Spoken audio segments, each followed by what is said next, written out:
मैत्री क्षत्रप होना जरूरी है और इसीलिए चाहे अकाली दल से पहले समझौता किया और अब समझौता कई राज्यों से कर रही है।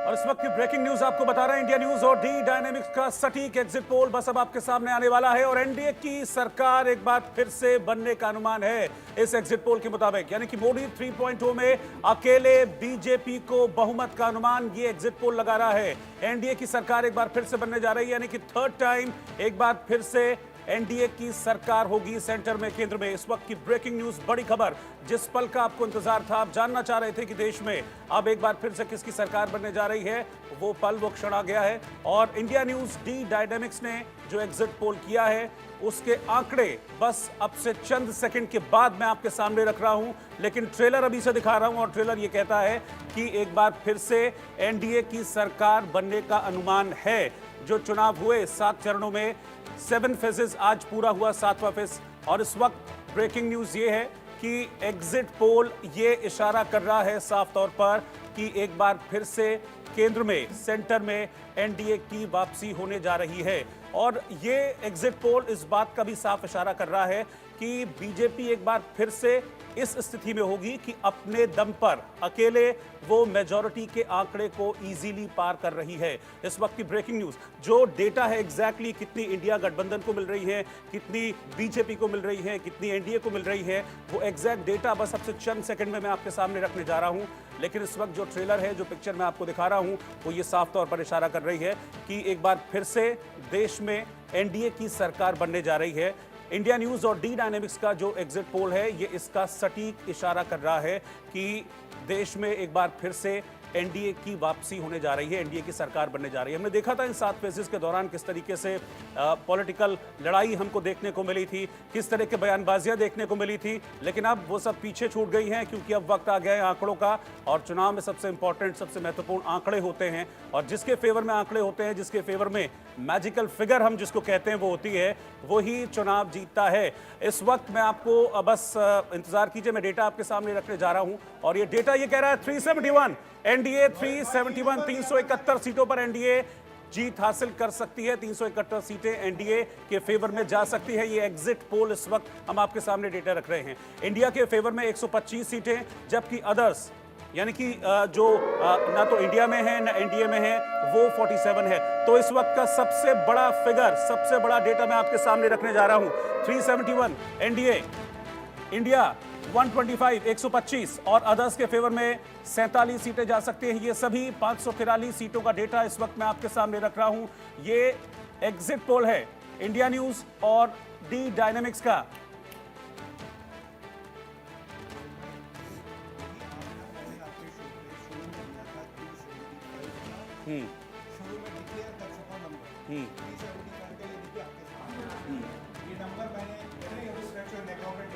मैं नंबर डिक्लेयर कर चुका हूं।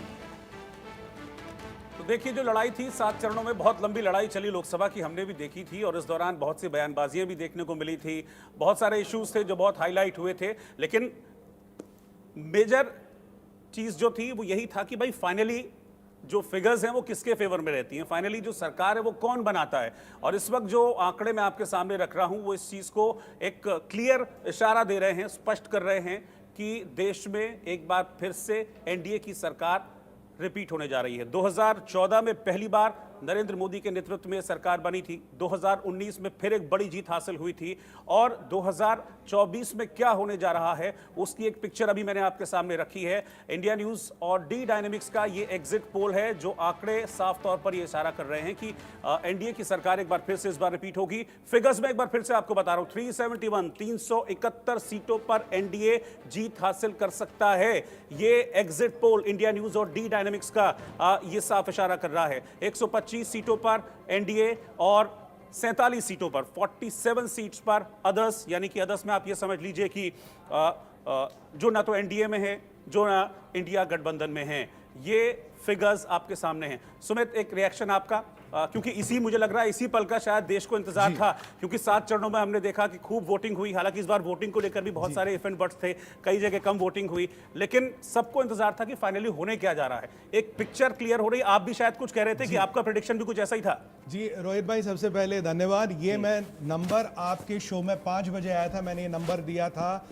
एनडीए 375, भाजपा 310 से 335, एनडीए 245 से 345 से 375 का आंकड़ा होगा।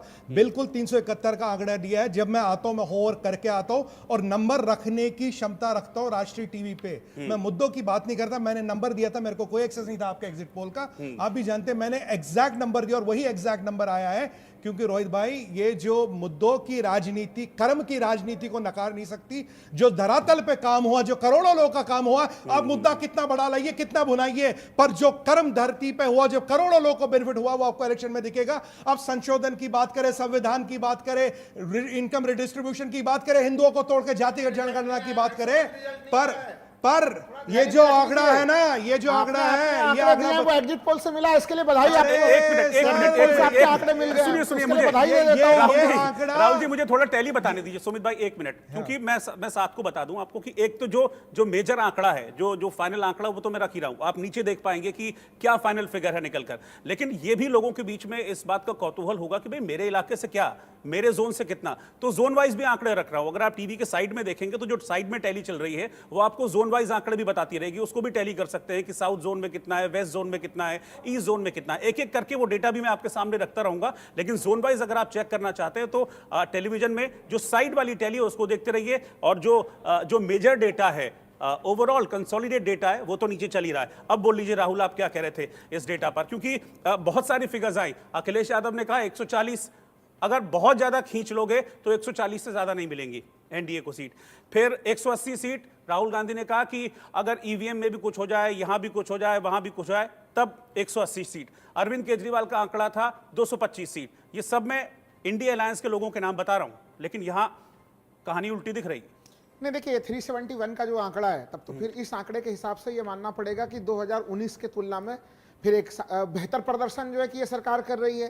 तो वो अगर वो स्थितियां होती तो फर्स्ट चरण के चुनाव से ही हम लोगों को एक चुनाव में एक वेग दिखता, जबकि हम सारे लोग, जो लोग भी चुनाव में जमीन पर रहे, ये चीजें नजर आ रही थी कि ये चुनाव काफी ठंडे टाइप से चल रहा था ये चुनाव, और यहाँ पे मतदाताओं में उस प्रकार का कोई लहर वाले जोश नहीं थे। तो 2019 में हम लोगों ने जो चुनाव देखा है और 2024 के जो चुनाव है, उन दोनों के नेचर में ही काफी बड़ा सा परिवर्तन जमीन पे दिखाई दे रहा था। तो उस आधार पे इस आंकड़ों से देखिए, एक काफी बड़ा सैंपल साइज के साथ ये आंकड़े लिए गए हैं और उसके आधार पे हैं, इसका पूरा सम्मान है। लेकिन मेरी व्यक्तिगत राय है कि जो अंतिम आंकड़े हम लोग देखेंगे वो इससे अंतर होगा उसमें। और अच्छा चलिए, ठीक है। मेरे साथ में है, मेरे साथ में मयंक हैं, and he is the man behind that data. 371 जो फिगर है एनडीए का आ रहा है, वो डी डायनेमिक्स ने सर्वे किया है इंडिया न्यूज के साथ, और डी डायनेमिक्स को रिप्रेजेंट कर रहे हैं मयंक। आप ही अपने इस डेटा को बताइए कि आपका डेटा क्यों विश्वसनीय है। 371 यानी कि आप एक क्लियर मेजॉरिटी के साथ एक बम्पर जीत की तरफ बीजेपी एनडीए की इशारा कर रहे हैं। बिल्कुल, पहला रीज़न तो इसमें मैं ये बताऊंगा कि जो सैंपल साइज था हमारा, वो हर लोकसभा में हम लोगों ने तकरीबन 650 के आसपास लेने की कोशिश की थी पहले दिन से। तो जितने भी लोकसभा क्षेत्र हैं, हर लोकसभा से हम लोगों को 650 के आसपास का सैंपल साइज था। सैंपल साइज तो ये हो गया। इसके अलावा हम लोगों ने ये ध्यान दिया कि प्रत्येक वर्ग को बराबर का हम लोग अगर रिप्रेजेंटेटिव हम लोग वहाँ से लेते हैं, जैसे हम लोगों ने 10% जो है फर्स्ट टाइम वोटर्स का व्यू लिया, 10% हम लोगों ने वुमेन वोटर्स का लिया, 10% हम लोगों ने SC ST समुदाय का लिया, 10% हम लोगों ने मिडिल एज वोटर्स का लिया, फिर उसके बाद जो फार्मर्स हैं 10% उनका लिया। तो प्रत्येक वर्ग को हम लोगों ने छूने की कोशिश की, जिससे ये डेटा की ऑथेंटिसिटी पे हम लोग कह सकते हैं कि ये एक ऑथेंटिक डेटा है। ये बस एक रैंडम सर्वे, एक रैंडम सिलेक्शन क्राउड को करके और उनके बीच जाके हम लोगों से पूछा हुआ सवाल नहीं है, पहली बात। दूसरी बात, जो मोस्टली सर्वे होते हैं ऑल ओवर कंट्रीज में, वहाँ पे CBT जो कंप्यूटर बेस्ड टेलीफोनिक इंटरव्यूज रहते हैं वो रहते हैं, जबकि हम लोगों ने ये हमेशा से प्रयास किया कि हम लोग ज़मीन पे जाके लोगों से बातचीत करें, और जब हम लोग के पास कोई रिकॉर्डिंग डिवाइस नहीं होती है तो कोई भी इंसान बहुत खुल के अपने चीज़ों को रखता है, और जब वो वही कैमरा के सामने, जब आप लोग भी जाते होंगे जब ग्राउंड पे, तो जब आपका कैमरा ऑन होता है तो वो लोग बहुत चुप्पी साध देते हैं। ये साइलेंट वोटर जो है ये कमाल करता हुआ दिखेगा आगे के हम लोगों के फिगर्स में, और यही साइलेंट वोटर्स हैं जो स्विंग करके बीजेपी को इतने प्रचंड बहुमत से जिता रहे हैं। ठीक है, मेरे साथ अनिल सिंह जी भी हैं, एग्जीक्यूटिव एडिटर हैं सनमार्ग हिंदी न्यूज़पेपर के। सर, ये फिगर अभी निकलकर सामने आई, इसका इंतजार सबको था, आपका भी अपना मुझे लगता है आकलन रहा होगा, बहुत सीनियर जर्नलिस्ट हैं आप, कैसे देखते हैं इस फिगर को आप? ये एग्जिट पोल का फिगर है जी, तत्काल तो इस पे हमें देखना चाहिए और विश्वास करना चाहिए। फाइनल सीट तो काउंटिंग डे के दिन ही आएगा। लेकिन बस मेरा आपसे एक प्रश्न है, इसको पॉलिटिकल डिबेट में उलझाने की जरूरत नहीं है।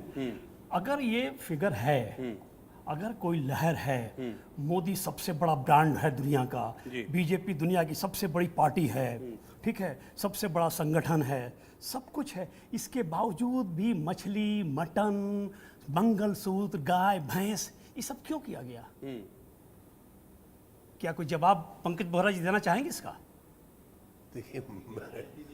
देखिए मेरे को खुद ताज्जुब हुआ कि जिस तरह की भाषा का प्रयोग इस चुनाव में हुआ है वैसा नहीं होना चाहिए था, और खास करके प्रधानमंत्री को कई शब्द जो उन्होंने बोले हैं नहीं बोलने चाहिए थे, और इसके ऊपर जो है इलेक्शन कमीशन को ज़रूर कार्रवाई करनी चाहिए थी, और इलेक्शन कमीशन को उनको रोकना चाहिए था और उनकी पार्टी को रोकना चाहिए था।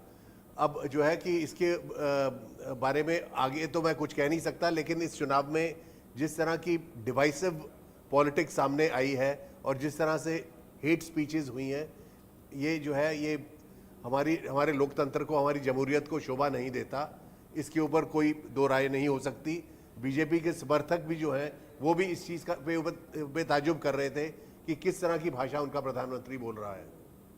ठीक है, सुमित आप एक कमेंट देना चाह रहे थे, आप कमेंट दीजिए, फिर मैं अनन्या के पास चलूंगा जो वहां पर अनन्या के साथ गेस्ट हैं, फिर उनसे बात करेंगे। अनन्या, रोहित भाई देखिए, ये विषय भाषा का नहीं है, विषय ये है, अगर आप कहते हैं कि मुसलमानों का पहला देश के संसाधनों पे हक है, आप कहते हैं मैं जातिगत जनगणना करूंगा, आप कहते हैं मैं इकोनॉमिक सर्वे करूंगा, आप कहते हैं मैं वेल्थ का रिडिस्ट्रीब्यूशन करूंगा, आप कहते हैं कि जी मैं 370 को वापस ले लूँगा, मैं ट्रिपल तलाक हटा दूंगा, आप कहते हैं पाकिस्तान से बात करूंगा, मैं पाकिस्तान से ट्रेड करूंगा, जो भी काम डेवलपमेंट का हो उसको मैं रिवर्स करूंगा। अगर आप मेरा सर्वे करेंगे, मेरी प्रॉपर्टी का आकलन करेंगे, भाई मैं अपने सुप्रीम लीडर मोदी जी से ये अपेक्षा तो करूंगा, सर आप जवाब दें, क्योंकि मैं राहुल गांधी को तो जवाब दे नहीं सकता, तो मोदी जी अगर उसका जवाब देते हैं, अगर उस पर सब क्वेश्चन लगाते हैं तो उस पर आपत्ति क्या? और दूसरी बात बताइए, मोदी जी ने कहा तुम आज गारंटी दो, इंडिया अलायंस वाले सारे नेता मुल्क के गारंटी दो, तुम हिंदुओं का रिजर्वेशन लेके मुसलमानों को नहीं दोगे। आज तक वो गारंटी है। ये बंगाल में क्या हुआ? बंगाल में माननीय हाईकोर्ट ने ममता बनर्जी के सारे बैकवर्ड सर्टिफिकेट क्यों कैंसिल कर दिए? 15 साल से स्कैम चल रहा था रोहित भाई मुसलमानों को देने का। अगर ये विषय आएंगे तो उनका जवाब देना पड़ेगा। अब भाषा कहां से आ गई इसमें? राहुल गांधी ने अगर विषय शुरू नहीं किया तो जवाब नहीं मिलता। लेकिन जो सवाल अनिल जी ने उठाया वो वाजिब सवाल है कि मतलब इलेक्शन जीतने के लिए क्या मतलब साम दाम दंड भेद सब कुछ मंगलसूत्र छीनेंगे? जवाब ये नहीं है, शालीन तरीके से बात करना। आप स्टूडियो में उनका देखिए अनिल जी का सवाल है, मैं शालीन तरीके से बात कर रहा हूं सर, शालीनता का उल्लंघन है। मैं शालीन तरीके से बात कर रहा हूं। राहुल गांधी जी को बताइए, देखिए मुझे लगता है अनिल जी का सीधा सवाल यही था कि भाई अगर आपने विकास का काम किया है, सारी चीजें हैं, तो फिर आपको उस पर फोकस रहना चाहिए था बजाय इसके। उनका सीधा सवाल ये है, नौकरी दी, कितना भूखमरी मिटाई, कितनी सड़क बनाई, कितना विकास। रोहित भाई इनका जिक्र रोहित भाई एक बात बताओ, मेरी एक बात बताइए। आप कहते हैं कि जी मैं इकोनॉमिक सर्वे कराऊंगा, मेरी बात बताइए, मेरी प्रॉपर्टी जो वो आपको पता क्या है? मेरे बैंक में जो पता क्या, तो आप क्या मेरे घर आके मेरा सोना चांदी गिनेंगे क्या? उसको रिडिस्ट्रीब्यूट करके किसको देंगे? आप कहते हैं रिडिस्ट्रीब्यूशन करेंगे उसको। अभी मैं बाहर की बात नहीं कर रहा भाई साहब, ये जो राहुल गांधी ने कहा वो किसको दे, वो किसको देंगे, वो किसको देंगे, वो आप किसको देंगे? आप जातिगत जनगणना क्यों कराना चाहते हैं? अभी ये असत्य है क्या? मुसलमानों की आबादी 43% बढ़ी है, हिंदुओं की आबादी 8% घटी है, ये असत्य है क्या? गेस्ट हैं, आलोक जी हैं।